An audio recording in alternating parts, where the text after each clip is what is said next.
But wait a second. How can we make sense out of that statement, the universe is infinite, if we are measuring it from a sense of having a beginning? And this is what we're going to talk about now.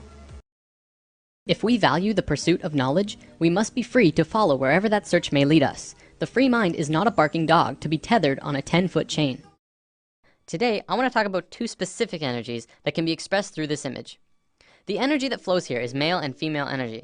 Male energy is focused, and female energy is creative and random. Neither of them is greater nor weaker than the other, and both can be extremely powerful when fully manifested. Female energy is the land of unbridled possibilities, creative potential, and affecting the universe from within. Focused male energy takes direct roads from point A to point B. This energy can be as strong as a tank, accomplishing tasks and going where it needs to go with precision and without distraction. The important thing to know about this energy isn't how they move.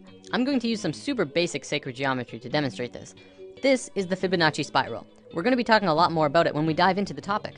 For now, all you have to know is that it starts at 1 and flows outward forever in a very specific way, and is present in all life everywhere.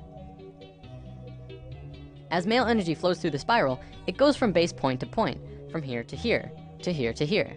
It doesn't curve, it just goes straight where it needs to be. Female energy, however, would flow in the actual spiral. It would go around, going in and around outside all of the lines, but still getting to the same or similar results. This is the graphic representation of how it flows, but it also acts in the same way. From this understanding, you can see how we use these energies in our lives. It's the difference between driving straight to work and being on schedule all the time, and taking the scenic route because it's a more pleasant ride, even if it means being late. It's baking a cake strictly by what it says in the cookbook, and putting it together with what just feels right. It's getting that promotion for working the hardest, and getting that promotion for coming up with the best ideas. Here's a relatable example. It's the difference between Inception and Sucker Punch. Both about dreams, but one of them being the masculine story of professional men just doing their no-nonsense work, trying to get the job done, and the other being the feminine story that was creative and random and, according to many, didn't make much sense. Both male and female energy, like the chakras, have their own traits. Male energy is linear, analytical, strategic, and practical. However, when male energy is constricted, it is very blundering and confrontational, and what tends to occur is not seeing all sides of a situation, or not being open to any other possibility other than the one being pursued. You can see a lot of that in today's society. Most commonly, we call it being closed-minded. Female energy, on the other hand, moves in curves. It does not stay inside the lines. It is creativity and movement and expression and emotion. It can do anything and go anywhere, but it has trouble sticking to schedule. If constricted, it can get out of its flow, running rampant between emotions and mood swings and ideas. The creativity could get jumbled and come out as an out-of-control mess. We don't have this widespread issue in today's society, and it has a lot to do with our brain hemispheres. We're gonna look at that in a moment.